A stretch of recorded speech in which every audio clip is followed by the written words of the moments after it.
Rideshare Stories, Episode 7, Your Backpack is on Fire. I guess Nick is short for Nikki or maybe Nikole.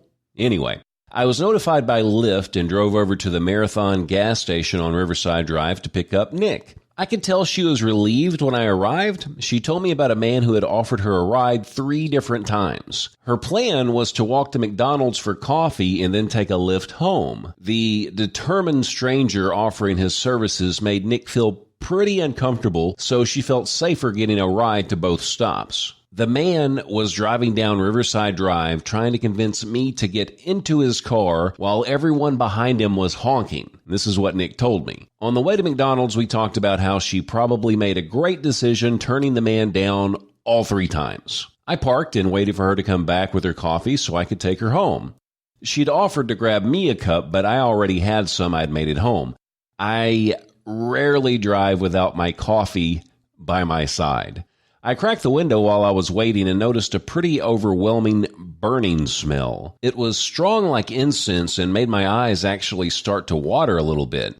I kept looking outside trying to figure out where the smell was coming from. The odor was so strong. It was almost like it was coming from the inside of my Jeep. The funny thing, it was coming from the inside of my Jeep. I happened to look down at the backpack Nick had left in the floorboard. It was on fire. I calmly got out and noticed my passenger exiting with her warm cup of coffee in hand. "Is something wrong?" Nick asked me. I said, "Well, your backpack is on fire." I continued around the vehicle, opened the passenger door, and pulled out the burning object.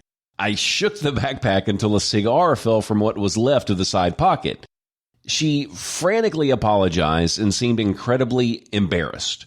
I told her this was a first. No one had ever tried to set my Jeep on fire. We laughed about it on the way to her house. She mentioned how this was probably a sign that she should quit smoking.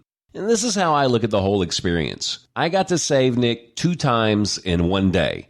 Once from a crazy stalker and once from an exploding backpack. It's a little bit of an exaggeration, but hey, it's my rideshare story. What is your rideshare story? Send it to Chris at christopprogram.com or join the Facebook group Clarksville Rideshare Stories. I'll pick my favorites and put them on the podcast.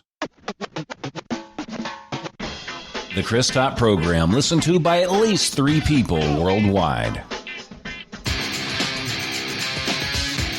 It's time to get up, but you're not going to push the snooze button because you are a machine.